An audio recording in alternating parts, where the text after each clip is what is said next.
이제 우리들은 오늘로 이 대강절, 대림절, 예수님의 오심을 기다리는 이 절기가 마지막 네 번째 주일을 맞게 됩니다. 이번 주 토요일 25일 날은 우리들이 그렇게 기다렸던 예수님이 탄생하신 성탄절입니다. 자, 우리들이 그 성탄절을 맞이해서 예수님이 누구신가 이것에 대하여서 이사야 선지자는 우리들에게 그 예수님에 대하여 가르쳐 주게 되는데 오늘 말씀이 바로 그런 말씀입니다. 제가 먼저 여러분들 이 퀴즈를 하나 내도록 하겠습니다. 퀴즈를 내는데 이 퀴즈를 여러분 맞히시면은요 두둑한 여러분들이 5끼를 잡수실 수 있는 라면을 드리도록 하겠습니다. 자, 먼저 퀴즈를 내드렸죠. 자, 예수님의 제자들이 몇 명이죠? 연습이었습니다. 12명. 그 다음에 12명 중에서 제일 많은 직업군은 어부. 여기까지가 연습이었습니다. 자, 이제는 손을 드셔서 하시는 거예요. 예수님의 제자는 12명. 그리고 제일 많은 직업군은 어부. 그렇다면 어부들이 제일로 싫어하는 예수님의 제자들 어부들이 제일로 싫어하는 한국의 가수의 이름은 우리 박 장로님 배철수 맞았습니다. 배철수 이거 이따가들이죠. 제가 이따가 집에 가서 웃으실 분이 아직도 있으시군요. 모든 사람들이 여러분 이름을 가지고 살아갑니다. 그런데 그 이름과 더불어서 그 사람의 어떤 생각나는 특징이 있으면 그 특징을 기억하게 하기 위해서 우리들이 이제 별명을 그에게 붙여주게 되죠. 우리들이 기다리는 그 예수님, 또 우리들이 믿는 그 예수님을 이사야 선지자는 5개의 별명으로 예수님은 바로 이런 분이시다 그러면서 5개의 별명을 붙이게 됩니다. 제일 먼저 오늘 본문 말씀에 나오죠. 여러분 첫 번째 별명이 뭐죠? 맞습니다. 기묘라, 기묘자라고 하는 그런 별명이고요. 두 번째 별명은 뭐죠? 모사라, 맞습니다. 두 번째는 모사라라고 하는 별명이고 세 번째 별명은 전능하신 하나님이라고 하는 별명이고요. 네 번째 별명은 영존하시는 아버지라고 하는 게 별명이고 5번째 별명은 평화의 왕이라고 하는 것이 그 예수님의 별명이라고 하는 겁니다. 첫 번째 예수님의 별명을 우리가 조금 더 세밀하게 보도록 하겠습니다. 첫 번째 별명이 뭐라고요? 기묘자. 기이할 기에 묘할 묘자입니다. 그러니까 기이하고 묘한 분이다. 그런 표현이 바로 이 기묘자라고 하는 그런 단어의 뜻입니다. 그런데 이 단어는요, 여러분 펠레라고 하는 히브리어 단어로 써 있습니다. 축구 선수 여러분 펠레 아시죠? 펠레 다 아세요? 네. 그 펠레라고 하는 선수를 제가 좋아합니다. 제가 이 축구를 좋아하기 때문에 그래서는 제가 이렇게 겉보기에는 비리비리해도 어렸을 때는 저를 뭐라고 불렀냐면 우리나라의 축구 제일 잘하는 선수였던 차범근을 이름을 따서 장범근 네, 그렇게도 불렀습니다. 아무튼 제가 펠레를 좋아해요. 축구를 좋아하니까. 그런데 언젠가 텔레비전에서 펠레 선수의 이 축구 시합하는 그런 모습을 보였는데 경기를 보여주는데 페널티킥 밖에 라인에서 찼는데요. 이야, 볼이요. 얼마나 각도가 이렇게 휘어서 정말 이 바나나킥의 천재라고 그를 불렀는데 그 바나나킥이 나오는 거예요. 그래서 골대가 이렇게 사각형으로 되어 있는데 여기서 이렇게 쳤는데 바나나킥으로 이렇게 하더니 이렇게 해서 이쪽 골포스트 이 코너 있는 대로 쑥 들어가는 거예요. 그러니까는 그 골키퍼가 막을 길이 없는 거였습니다. 그래서 제가 그걸 보고 우와 그랬어요. 그 펠레라고 하는 이름과 동일한 히브리어가 바로 이 기이하고 묘하다라고 하는 그런 뜻입니다. 그런데 그 이름을 갖다가 나실 예수님의 별명에다가 그렇게 붙였던 것이죠. 그러니까 인간의 지혜로는 파악할 수 없는 그런 신비, 이것을 갖다가 성경은 기묘자, 펠레라고 이렇게 얘기했던 겁니다. 이 펠레라고 하는 기묘자라고 하는 단어는요, 이 출애굽기 15장 1절에서 15절에 보게 되면 11절까지에 주로 보게 되면은 모세가 이스라엘 백성하고 같이 출애굽을 하게 됩니다. 430년 동안 노예로 살았던 그들이 기적적으로 정말 신기한 일이죠. 그렇게 하면서 이제 노예에서 해방이 되고, 그리고 나서 뒤에서 쫓아오는 그 로마의 병사의 그 위협을 벗어나서 이제 자유가 되게 됩니다. 그랬을 때 그 감격을 가지고 이들이 하나님을 이름하고 노래를 부르는데 그 하나님을 벨레 하나님이라고 그렇게 표현하게 됩니다. 그래서는 이 출애굽기 15장에 보면 벨레 되시는 하나님을 이렇게 표현했습니다. 영광의 승리를 거두셨으니 말과 말탄 자를 바다에 쳐넣으셨도다.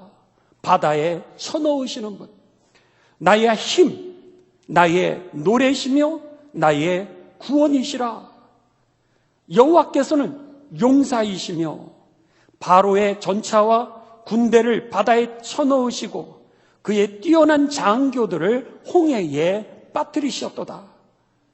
주의 오른손이 원수를 쳐부수셨고 주의 크신 위엄으로 세상에 주님의 적들을 모두 다 물리치셨도다.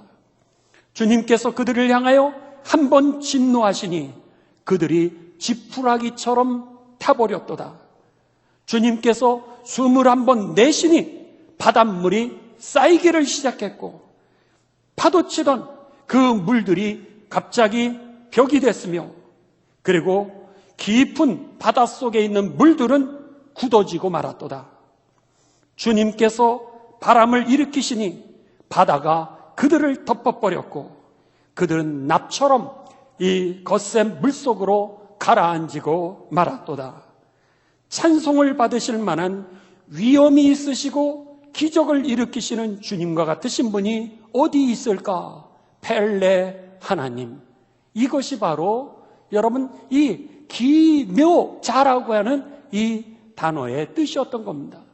그런데 이사야는 이제 탄생하실 그 아기가 바로 이분이시라는 거예요. 기묘자라고 하는 겁니다. 사람의 지혜로는 파악할 수 없는 그런 신비적인 존재가 바로 예수 그리스도라고 하는 거죠. 여러분, 정말로 예수님이 기이하고 묘한 그런 분일까? 그것은 신약 성경을 통하여서 우리들에게 증명해 줍니다. 한번 생각해 보시죠.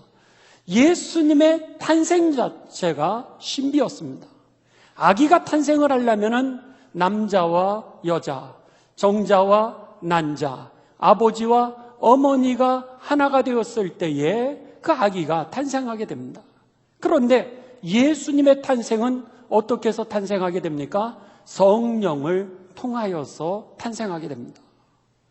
아니, 어떻게 그런 일이? 그러니까 신비죠. 또 성경을 보시면은 오병이어의 기적이 나타나게 됩니다. 보리떡 5개와 물고기 2마리로 예수님이 축복하셨더니 5,000명이 먹고도 12광주리가 남게 됩니다. 어떻게 그런 일이? 그러니까 신비한 거죠. 그뿐입니까? 여러분, 예수님께서 이제 거친 풍랑에서 예수님이 잠잠하라 이렇게 말씀하십니다. 풍랑이 막 이는데 거기에 예수님이 잠잠하라 이 한마디를 하셨는데 풍랑이 잔잔해지는 거예요. 막 거친 파도입니다. 제자들은 두려워하는데 그 거친 파도를 예수님이 걸어오십니다. 어떻게 이런 일이? 그러니까 신비죠. 그뿐입니까? 예수님의 죽음도 기묘한 일이었습니다. 우리들은 모두 다 죽게 됩니다. 우리들이 죽는 것처럼 예수님도 죽으셨습니다. 거기까지는 똑같았습니다. 예수님이 다른 사람의 죄를 대신하여 죽었다? 어쩌면 부모님도 자녀들을 위하여 희생하는 죽음은 그런 죽음일 수도 있을 겁니다. 그런데 중요한 것은 예수님이 죽으셨는데 모든 인류의 죄의 문제가 해결되셨다는 거예요. 어떻게 그런 일이? 그러니까 신비죠. 부모님이 자녀를 위해서 죽을 수 있습니다. 사랑 때문에. 그런데 그 사랑 때문에 자녀를 위해서 죽고, 그 사랑 때문에 남편을 위해서 죽고, 그 사랑 때문에, 부모님의 사랑 때문에, 여러분, 내가 만약에 희생했다라 그랬을 때 남은 가족은 정말 자유하는 겁니까? 나 때문에 죽었다라고 그렇게 생각하죠. 나 때문에 어머니가 죽으셨다고, 나 때문에 우리 딸이 죽었다고 이렇게 생각해서 일생에 한이 되지 우리들의 죄의 문제, 한의 문제가 해결되지는 않는다라고 하는 겁니다. 그런데 예수님이 우리와 동일하게 돌아가신 줄 알았어요. 근데 그분이 죽으신 이후에 나타났던 역사는 무엇냐면 모든 인류의 죄의 문제가 해결되었다라고 하는 것이죠. 그뿐입니까? 죽은 이후에 아무도 부활한 자는 없었습니다. 그런데 예수님은 죽으신 이후에 사흘 만에 부활하셨습니다. 사흘 만에 부활하셨는데 이것도 기이한 일이지만 예수님만 부활하신 것이 아니라 예수님을 믿는 자, 안 믿는 자 모든 사람들이 여러분 다 부활하게 되는 부활의 첫 열매가 되셨다는 사실이죠. 예수님을 믿는 사람들은 영원한 하나님 나라의 영광 가운데 참여하기 위하여 그들이 부활하게 될 것입니다. 그러나 예수님을 믿지 않는 이들은 그들은 지옥의 심판을 받기 위하여 부활하게 될 것입니다. 그러나 모든 사람이 예수님이 죽음의 권세를 깨뜨리시고 그리고 부활하셨기 때문에 모든 인류는 여러분 죽음이 끝이 아니라 그 이후에 부활에 하나님이 그 길을 여셨다라고 하는 것이죠. 그러니까는 어떻게 그런 일이, 그런데 오늘 이사야 선지자는 그 놀라운 일이 하나님께서 이루셨던 그 역사가 바로 태어나실 아기의 별명이라는 거예요. 여러분, 그래서 저와 여러분이 예수님을 믿으면 기이한 일을 경험하게 되는 겁니다. 여러분들이 이제 예수님을 믿기 전하고 예수님을 믿으신 후에 한번 생각을 해보십시오. 예수님을 믿으신 후에 여러분이 하나님 앞에 기도할 때 어떻게 돼요? 신기하게도요, 그 기도에 응답을 받지 않습니까? 여러분이 육신의 아픔을 가지고 있었을 때는 그냥 병원만이 여러분들이 정말 의술에만 의존할 수밖에 없었죠. 여러분이 문제를 가지고 있었을 때 여러분 그 문제를 해결하는 방법은 여러분의 지혜와 경험밖에 없었습니다. 그런데 신기하죠? 내가 풀 수 없었던 문제를 주님이 풀어주시는 거예요. 어떤 사건이 있는데 그 사건 속에서 주님이 우리를 보호하고 계시는 것을 내가 경험하게 되는 겁니다. 그게 다 신비한 일이죠. 우리가 표현하지 않고 생각하지 않아서 그렇지 오늘 우리들의 삶 속에 기도의 응답의 문제, 모든 사건 속에서 천군 천사로 나를 보호하시는 문제, 이 모든 것들 다 신비한 일이었던 겁니다. 오늘 예수님이 기묘자라는 거예요. 그러기에 신비한 일이, 우리는 그것을 표현할 때 뭐라 그래요?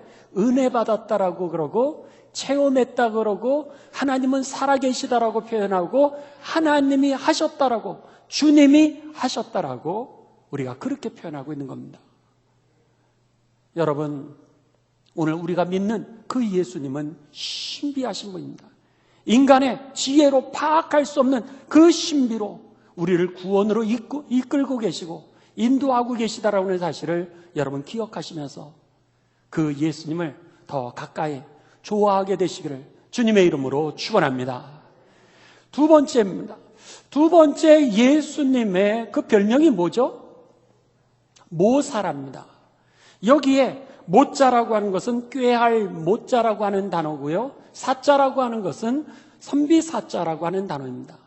그러니까는 다른 얘기로 하면은 쉽게 이제 어떤 계획을 갖다가 세우는데 아주 탁월한 사람을 우리들은 모사라 그렇게 얘기를 합니다.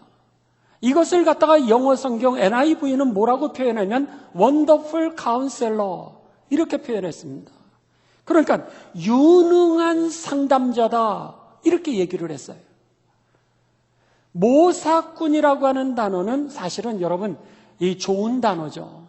그래서는 전략을 잘 탁월하게 세우는 사람을 갖다가 이제 칭찬하는 단어였는데 이 단어가 다른 사람이 다른 사람을 비하하는데 쓰는 속어처럼 그렇게 만들어서 우리가 그런 단어를 쓰지 않는 거지만 성경은 그냥 한자의 뜻 그대로 우리들에게 기록을 하고 있습니다. 우리가 신천지, 새하늘과 새 땅이라는 뜻이죠. 하늘나라 요한계시록에 나와 있는 21장과 22장을 신천지라 그러는데 이것을 갖다가 이단이 어떻게 그렇게 잘 써먹는지 제가 언젠가 이렇게 차를 타고 오는데 그 약국 하나가 있더라고요. 그 약국 이름이 뭐였냐면 신천지. 아마 간판을 내렸던 것 같아요. 이단이 그것을 갖다가 쓰니까 신천지 문제가 생기면서 약국 이름도 여러분 아마 바꾸지 않았을까 그런 생각이 됩니다. 그렇게 좋은 단어인데도 불구하고 오늘 이단이 잘못 쓰는 것처럼 여기에 모사꾼, 모사라 그랬어요. 그것은 사실은 좋은 단어인데 우리가 이렇게 이 비하되는 언어로 되어서 사용하지 못할 뿐입니다.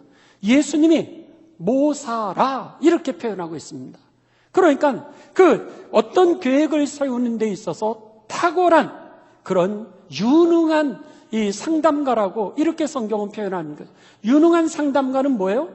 모든 막혀진 문제들의 그 묶음을 풀어주는 사람들이 유능한 상담가 아니겠습니까? 바로 예수님이 모든 문제를 다 해결해 주시는 분이라는 거예요. 한번 여러분 신약 성경을 생각을 한번 해보시죠. 38년 동안 자기의 육체의 문제를 해결하지 못했던 사람이 있었습니다. 자기가 앉아서 일어나지 못했던 사람이에요. 그냥 주저앉아서 일생을 살아왔던 사람입니다. 근데 그 문제를 누가 해결해 주세요? 예수님이 해결해 주세요. 그것도 어떻게 해요? 네 자리를 들고 일어나 봐. 그 한마디에 그의 삶이 달라지게 됩니다. 그뿐입니까? 여러분 12해 동안 혈루병을 앓는 여인이 있었습니다. 정말 모든 의사에게 찾아가서 어떻게 해서든지 그의 문제를 좀 해결해 보려고 집안의 가산까지 탕진했던 그런 여인이었습니다. 그랬는데 오늘 그 여인이 가산까지 다 탕진을 해도 과학적으로 해결할 수 없었던 이 문제를 예수님이 지나가시는데 예수님의 옷자락 하나만 잡아도 나을 것 같은 믿음이 생겼어요. 믿져야 본전 아니었겠습니까? 근데 손을 댄 거예요. 댔는데 그의 몸이 치료를 받게 됩니다. 할렐루야. 예수님 안에서 능력이 나갔다라고 성경은 얘기합니다. 예수님 안에 생명이 나갔다는 거예요. 예수님에게서 치유가 나갔다라고 하는 겁니다. 그러면서 12년 동안 과학으로도 해결하지 못했고 재산을 잃어서 정말 이제는 가난할 수밖에 없어. 그래도 해결할 수 없었던 이 문제가 예수님으로 인하여 해결되게 되었죠. 바로 예수님 안에 인생의 모든 해답이 있으니 저와 여러분에게 분명한 믿음이 되시기를 주님의 이름으로 축원합니다. 이게 바로 두 번째 예수님의 별명이었던 겁니다. 세 번째 별명입니다. 이 세 번째 별명은 여러분, 뭐죠? 전능하신 하나님이라고 하는 별명입니다. 여기에 전능하신이라고 하는 히브리어는 깃보르라고 하는 그런 단어입니다. 여기에 이 깃보르라고 하는 이 단어, 전능하다라고 하는 것은 이 구약 성경에 어디에 많이 나오게 되냐면 사사기, 여호수아의 용사들을 표현할 때 많이 나오는 단어입니다. 그래서 이 깃보르가 나오게 되면은 그들이 강한 군사다 이런 표현이죠. 마치 이스라엘 백성들이 위험에 처했을 때 사사들을 하나님이 일으키십니다. 그들을 갖다가 깃보르, 그들이 용사라고 하는 거예요. 그래서는 창세기 6장 4절에 보게 되면 하나님의 아들들과 딸의 여인들이 이제 결혼하게 되면서 태어나는 그 자녀가 뭐라 그랬어요? 그것을 갖다가 그 시대의 용사더라 그렇게 얘기를 합니다.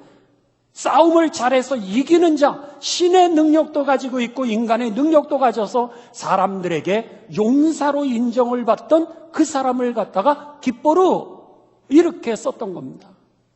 이 얘기는 뭐예요? 승리자라고 하는 것이죠. 여러분, 그렇습니다. 오늘 예수님께서 우리들에게 능력을 주시는 분이로 여기에서 오늘 이 전능하다라고 하는 게 뭐예요? 나는 할 수 없지만 주님은 하실 수 있다는 거예요. 믿음 있게 되시길 주님의 이름으로 축원합니다. 왜 예수님을 믿으면서 믿음 없게 살아가십니까? 믿음을 가지라고 예수님이 그 말씀을 하시는데 믿음이 없는 거예요. 그런데 예수님, 그 탄생하실 그 예수님을 예언을 이사야가 하는데 뭐라면 그분이 깃보르라는 거예요. 어떤 전쟁을 해도 그분은 할 수 있고, 그리고 어떤 전쟁을 해도 그분이 이기게 하신다는 거예요. 마귀와의 싸움에 우리의 힘으로는 이길 수 없습니다. 그런데 여러분, 깃보르, 주님이 우리와 함께 하실 때 마귀와의 싸움에 우리는 승리하게 될 것입니다. 그래서 기도하면 자유하게 되는 거예요. 찬송하면 다시 출발하게 되는 거예요. 말씀이 들어오면은 여러분 용서되는 거예요. 능력이 내게 주어지게 되니까 오늘 주님 안에서 우리가 할 수 없던 일을 할 수 있게 되는 것이죠. 이게 바로 여러분 우리를 승리하게 하시는 분이라고 하는 깃보르, 예수님의 별명이었던 겁니다. 승리를 한다는 얘기는 뭐죠? 우리로 하여금 온전하게 구원을 이루신다라고 하는 겁니다. 아까 모세가 하나님을 찬송했던 것처럼 우리로 하여금 모든 싸움에서 완벽하게 승리해 구원을 받게 하신다는 거예요. 그러니까 저와 여러분을 구원할 거는 사람이 아닙니다. 물질도 아닙니다. 여러분의 건강이 아닙니다. 여러분의 사업도 아닙니다. 주변에 있는 동역자도 아닙니다. 오직 저와 여러분을 구원하시는 분은 예수 그리스도 한 분이십니다. 그것은 병에서든 아니면 실망에서든 아니면 우울증에서든 아니면 사탄 마귀의 시험에서든 어떤 상황과 조건 속에서도 우리를 온전하고 완벽하게 구원하시는 분은 오직 예수 그리스도 한 분이신 것이죠. 이것이 바로 오늘 깃보르, 예수님의 세 번째 별명, 전능하신 하나님이라고 하는 겁니다. 네 번째, 예수님의 별명이 뭐죠? 영존하시는 하나님, 아버지라고 하는 그런 뜻입니다. 영존하시는 하나님 혹은 아버지. 근데 여러분들 여기에 보시면 아비, 아드, 그렇게 히브리어는 그렇게 써 있습니다. 여기에 아비라고 하는 단어는 많이 들어보셨죠? 여러분이 히브리어를 늘 쓰고 있는 단어입니다. 얘야, 애비 좀 데리고 와라. 그랬을 때 그 애비하고 똑같은 단어입니다. 그래서 이 단어는 아바라고 하는 히브리어의 원 단어는 아바, 아빠 그런 뜻입니다. 그래서 신약에서도 아빠, 아버지라 부를 때 그렇게 표현하죠. 그 아버지라고 하는 표현이죠. 하나님이 누구시냐면, 나실 예수님이 누구시냐면 아버지라고 하는 표현입니다. 그랬을 때 이 아버지, 아빠의 단어에는 몇 가지의 뜻이 있는데요. 그게 뭐냐면 창조자라고 하는 겁니다. 그 옛날에는 아버지와 엄마가 하나가 되어서 자녀를 출산하게 될 때에 그 대표 명사를 남성으로 쓰지 않았습니까? 그러니까는 이 아버지를 표현하는 이 단어 자체가 창조자, 출산을 하게 하는 그런 뜻입니다. 그래서 예수님이 창조자라는 거예요. 그러니까는 예수님 앞에 기도할 때 내가 할 수 없었던 이것이 창조가 되어서 응답으로 주어지게 되는 것이죠. 그래서 아브라함은 그 하나님을 뭐라 그랬어요? 여호와 이레의 하나님이라 이렇게 표현했습니다. 하나님이 날 위해서 언제 이렇게 준비하셨냐? 나는 생각을 못했는데 주님이 나를 위해서 이미 준비하신 분이라 그러면서 여호와 이레라고 그렇게 표현을 했던 겁니다. 또 아버지라고 하는 단어는 근원, 시작이라고 하는 뜻을 가지고 있습니다. 오늘 하나님은, 예수님은 누구시냐면 우리들의 생명의 근원이시라고 하는 겁니다. 생명의 근원, 또 우리들의 복의 근원이라고 하는 거죠. 주님이 우리와 함께 할 때 내 인생에 생명이 들어오게 되는 겁니다. 그래서 오늘 우리들의 삶에 보면은 요한복음 3장 16절에 예수님이 이렇게 말씀하셨죠. 나를 믿는 자는 멸망하지 않고 무엇을 얻으리라? 영생을, 영원한 생명을 얻게 되리라. 영존하신 아버지라고 하는 뜻이 바로 그런 뜻이었던 거예요. 그래서 예수님께서 어제만 우리들에게 생명을 주시는 분이 아니라 오늘도 생명을 주시고 영원히 우리들에게 생명을 주시기 때문에 예수님을 믿는 자는 오늘 세상에서만이 아니라 영원한 하늘나라의 영생의 복을 얻게 되는 것이죠. 이게 바로 요한복음 3장 16절입니다. 뿐만 아니라 예수님이 뭐라 그러셨어요? 요한복음 10장 10절에 보면 강도가 오는 것은 강도짓을 하고 도둑이 오는 이유는 도둑질하기 위해서 온 것이지만 내가 온 것은 너에게 생명을 주고, 그리고 나서 그 뒤가 뭐죠? 그 생명을 더 풍성하게 하기 위함이라 그랬습니다. 내 인생에 생명을 주셨을 뿐만 아니라 내 생명을 풍성하게 하시는 분이 바로 예수님이라는 거예요. 그래서요, 여러분, 때로는 가난하죠, 우리가. 근데 가난해도 우리가 다른 사람에게 베풀 수 있는 능력이 어디서 온 거예요? 예수님이 풍성하게 하시니까. 우리도 병들죠. 왜 우리에게 여러분 병이 없겠습니까? 예수님 믿는 사람도 암에 걸려요. 예수님 믿는 사람도 사고를 당합니다. 예수님 믿는 사람이라고 왜 우울증이 안 오겠어요? 예수님 믿는 사람이라고 여러분 왜 실망하는 일들이 없겠습니까? 있죠. 그런데 실망에 갇히지 않고 우울증에 갇히지 않고 오늘 그들이 다시 일어나 그리고 다른 사람을 축복하고 치유자로 살아가는 것. 나도 상처받은 사람인데 상처받은 사람으로 인생을 사는 게 아니라 치유자로 살아가는 거, 여러분 그것은 바로 내 안에 능력이 있어서 그런 것이 아니라 생명이시고 내 인생을 풍성케 하시는 주님이 내 안에 계시니까 내가 그렇게 살아갈 수 있게 된 것이죠. 바라기는 여러분 마지막은 이번 25일 날 함께 말씀을 나누도록 하겠습니다. 바라기는 여러분의 삶 가운데 이 예수님, 첫 번째 예수님 별명 정리를 해보시죠. 제일 처음은 기묘라, 기이하고 묘하신 분.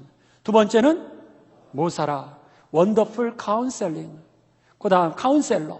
그 다음에 세 번째는 전능하신 하나님. 나는 할 수 없지만 주님이 하실 수 있고요. 네 번째는 영존하신 아버지. 그분이 창조자이시고 그분이 내게 생명의 근원이 되시고 그분이 내 삶을 풍성케 하신다는 것을 여러분 기억하시면서 이 성탄절에 마음껏 예수님, 내가 믿는 예수님이 그분이심을 다시 한번 확인하면서 마음껏 찬송하시고요. 우리만 좋아하는 것이 아니라 이 코로나 속에서 정말 어둠 속에 갇혀있는 무심령들에게, 그들에게 이 기쁜 소식을 전하여 저들로 하여금 해방시키고 자유케 하시는 저와 여러분이 되시기를 주님의 이름으로 축원합니다.